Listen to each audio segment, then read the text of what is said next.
Good morning or good afternoon, depending from where you join us. And thank you for joining this webinar. My name is Jan, and today I want to show you how to overcome challenges of your PROTAC degrader projects and how to keep your project moving forward. So since I joined Nanotemper in 2021, I had the chance to meet many of our scientist customers in the field and to talk with them about their projects, learn about the industry and their perspectives. And from those conversations, one thing that has become very clear to me is that the drug development industry has really shifted towards the focus on challenging or difficult targets. Now, challenging and difficult can mean a variety of things. So it can mean that you have a protein that is really hard to work with. Maybe it's aggregation prone or you have very low expression levels, but it can also mean that the protein or your target is simply undruggable or very hard to drug. And that is the case when you don't have any enzymatic activity, there's no structure that can guide the drug development process, or you have no biochemical readout. And to deal with those challenging targets, there have been many great advancements in the field towards new drug modalities. And one of the promising classes of new drugs are the PROTACs, or the degraders.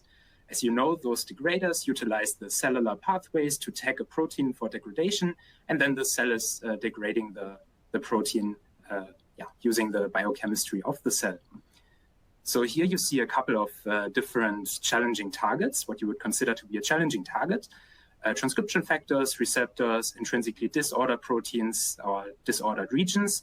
And in this meta-study that you see here on the slide, done by Beacon in the year 2022, they looked at PROTACs that are currently under development.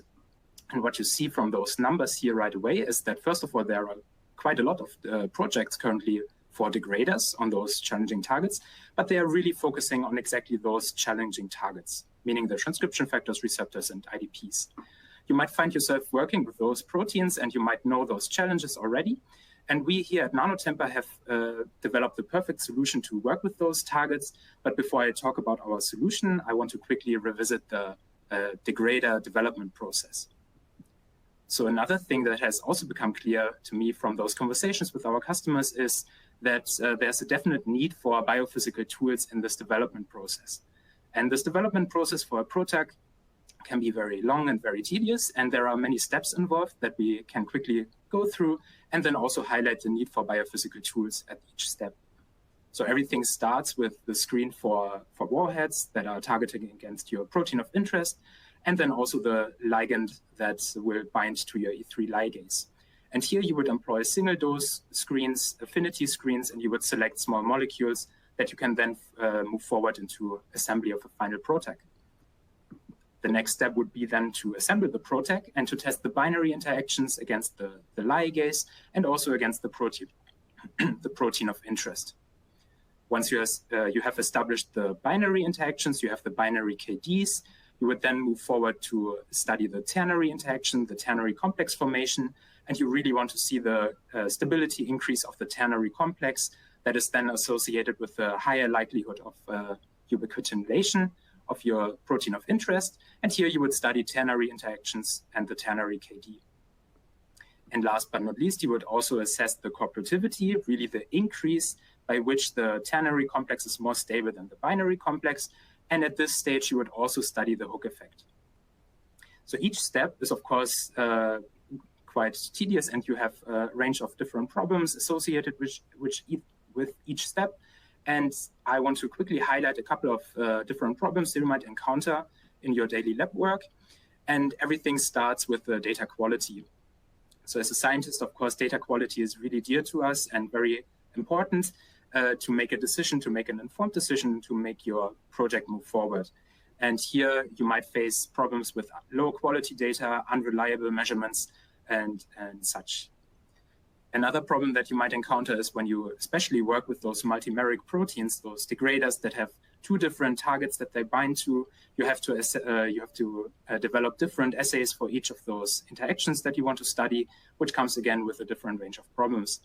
And the last one that you might face is when you want to study the binary, the ternary complex formation, cooperativity, and you want to study the hook effect, you might have to use different methods for each of those studies. And that is, again, making the measurements more complex and is a simple invitation for problems. So let me now show you how we at Nanotemper have overcome all of those problems. And the solution that I want to present you today is called Dianthus. Dianthus is our solution for fast and reliable interaction studies, and it uses the breakthrough technology biophysical method Spectral Shift.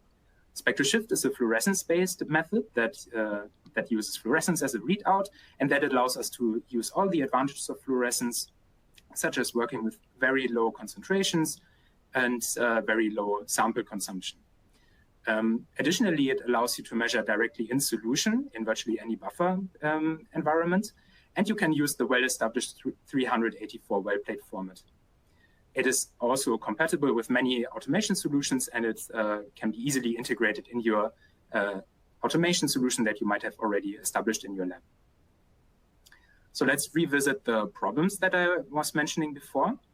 And I want to start with the data quality. So let me now show you how Dianthus can really deliver on highest data quality and how great the measurements are that you can achieve with Spectral Shift. What you see here is the interaction of the transcription factor STAT3, a quite well-known target, undruggable target for that matter, with the PROTAC SD36. So STAT3 here was labeled with the fluorophore, and then the PROTAC was used as a ligand. And what you can see here is the dose response, where we increase the PROTAC concentration, and we see here on the y-axis the signal change as a function of the PROTAC concentration. What you see here is, first of all, we have a very nice affinity. It's a single-digit affinity, 5 nanomolar here. And what you also see is that the data quality is exceptionally high. So we have here a signal-to-noise level of 33. And if you just look at the individual data points, those all represent the mean value of 3 independent replicates. And the standard deviation is shown here as error bars. And you see that both the unbound state here at the very low PROTAC concentrations and also the bound state at the high PROTAC concentrations is really well resolved. And we see very, very clear this transition from the unbound to the bound state. And this allows us then to define the affinity of this interaction with this high quality. The next interaction that I want to show you is the interaction of BRD2 with the PROTAC MZ1. And again, we have a very nice affinity here with roughly 20 nanomolar, and the signal to noise is even higher here with a level of 40. In this case, the BRD2 was again labeled with NHS via the lysine residues, and the PROTAC was titrated as a ligand. And I want to highlight here that if you look into the individual data points, you see that there are 3 data points per concentration, and this is corresponding to 3 replicates of this interaction. And I just want to highlight how tight those data points are spaced here and how well-defined it really is. So coming now to the next problem that you might encounter when it comes to multimeric molecules and optimizing the assays for such, I want to now show you how you can do this with Dianthus. Here on the left side, you see the same interaction that I showed you before. This is the interaction between BRD2 and the MZ1. And on the right side, you see now the interaction of the PROTAC with the E3 ligase. In this case, it's VCB. I want to highlight a couple of things here. So first of all, we still maintain the very, very high signal quality we have for the interaction between VCB and MZ1, a signal to noise level of 35, and we have an affinity of 50 nanomolar. But what you again see is that the data points are really, really tightly lying together, therefore defining this dose response curve extremely well. I want to quickly highlight here that we have different labeling chemistries and labeling approaches that you can employ for your different projects.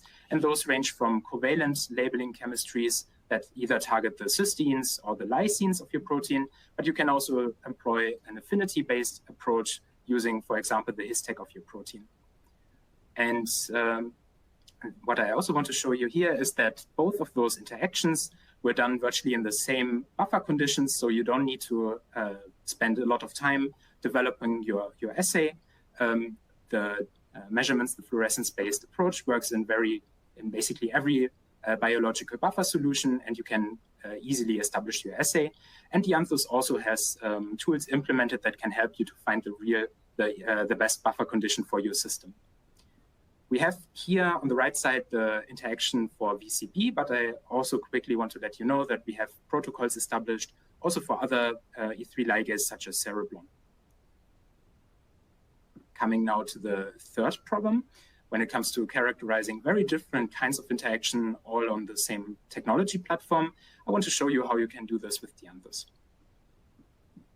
So here, again, you see the same interactions. Those are, again, the MZ1 against the protein of interest. That is on the left, our BRD2, and on the right side, the E3 ligase, VCB. That means basically here we have established already the binary interactions of our system.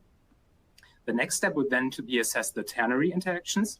And to study the ternary interaction, what you do is basically set up a normal binary interaction as you are used to, as you see already here, but now with the additional high concentration of the third unlabeled compound in the background.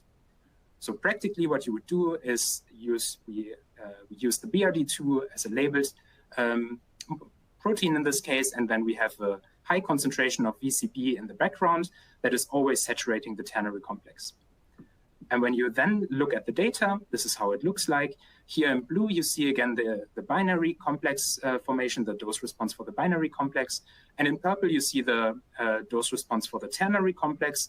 And you see that just from the glance of the eye, there's a very, very great increase in affinity. If you look here at the right side at this table, you see that we maintain the high data quality. We have for the ternary complex signal quality, signal to noise level of 42, so equally high as for the binary complex, even though it's a very complex system. And we have an affinity increase here to 0.67 nanomolar, which is already picomolar affinities, and that corresponds to a corpulativity value alpha of 28. Yeah, so here you see that the ternary complex is really stabilized. It's 28 times more stable than the binary complex, and that is exactly what you would look for when it comes to PROTACs, that you have a stable ternary complex. But of course, this is not everything. So you also have to assess the hook effect, because this will, in the end, effectively determine the concentrations that you can use in the cell. And to study the hook effects, the assay is very simple. So what you do instead of supplying the third component of this interaction in a surplus that it's always there in abundance, you would rather limit it at a certain concentration. So in the next example, and this is now the ternary interaction with a limited amount of VCB, unlabeled VCB, what this basically results in is that we see when we go from the left to the right, increasing PROTAC concentration, that first we see the formation of the ternary complex. You know, we see at some point we reach this, this maximum here. And then basically, because when we now further increase the PROTAC concentration, it will basically start to unhook this ternary complex, and we go back to the binary complex. So we form binary complexes between the PROTAC and the protein of interest, and also between the PROTAC and the VCB. And therefore, you also see that the signal basically goes back to the baseline where we already saw the saturated signal for the binary complex between BRD2 and the MZ1. So I hope I could also show you that even very complex assays are no problem for Dianthus, and that you can easily set up those assays. So now let me talk about how we can really achieve this high data quality, this flexibility with Dianthus. So everything works with the breakthrough technology Spectral Shift. And Spectral Shift delivers on high quality data. It is very easy to develop your assay. It works completely in solution and gives you the freedom to choose virtually any kind of buffer system. And you can measure even in the presence of aggregates. So how does it work? I mentioned already that it's a fluorescence-based method. So you have one fluorescent binding partner. And if you attach a fluorophore to your protein, to your binding partner, of course, the fluorophore would result in an emission spectrum. So here on the left side, you see the typical emission spectrum of a fluorophore. And now what happens when the ligand binds to this protein, what you will observe is very tiny, very subtle, but noticeable shifts in the emission spectrum. So you see that we have either a subtle shift to the red wavelength or to the blue wavelength. And this is something that is very sensitive, but we can measure this. And we do this by recording two distinct wavelengths. We measure at 650 and at 670 nanometer. And we then calculate the ratio between those two wavelengths. And the advantage of using the ratio readout is that you have an automatic internal correction for fluctuations in terms of concentration, for example. And also this ratio makes it very, very sensitive in terms of how small those spectral shifts can be. And to now derive the affinity from this is also very easy. So all you have to do is prepare a dilution series of your ligands. So you set up a dilution series, and then you add a constant concentration of your fluorescently labeled molecule, your fluorescently labeled protein. And then for each data point, you read out the fluorescence shift, or this ratio that you obtain. And then we plot those data points against the ligand concentration. And this can then be fitted with this binding model here, in this case a KD fit, but you can also employ a Hill fit, for example. And with this, I want to quickly wrap up. So I hope that in this talk, I could show you that, first of all, Dianthus really delivers when it comes to high data quality, that you have a superior signal to noise and can measure very complex systems. You also have very easy and flexible ways to design your assay. You can use different labeling approaches. And last but not least, you can study a variety of different things, a variety of different assays on one platform, ranging from single point screens where you screen for small molecules up to binary interactions. You can study ternary interactions, and you can even study the hook effect. And with this, I'm at the end of my talk, and I want to thank you for your attention.